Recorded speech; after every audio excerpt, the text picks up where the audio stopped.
Tired of searching or typing the same website before every class? With Bookmarks, you can pre-save your favorite sites, so everything's just one click away when you open myViewBoard in your device. Click myViewBoard to access your settings and get started. Click Bookmarks under the Settings menu.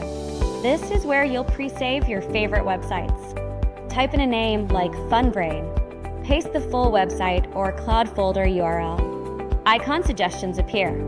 Click the icon box to pick a visual. Choose from built-in options that match your link, or keep the default globe icon. Once everything looks good, click the blue Add button to save your bookmark. It'll now appear right on your dashboard, below your bookmarks. Explore ViewSonic's recommended education sites. Just click to open and inspect them in your browser.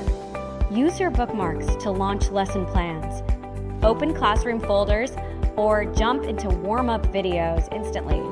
No more digging through tabs or searching for links. Pre-save your sites and step into every lesson ready to go. Want to see how to bring those bookmark tools into your lesson? Watch our video, Bring the Web into Your Lesson with the embedded browser, and learn how to use everything you've just saved right inside the canvas.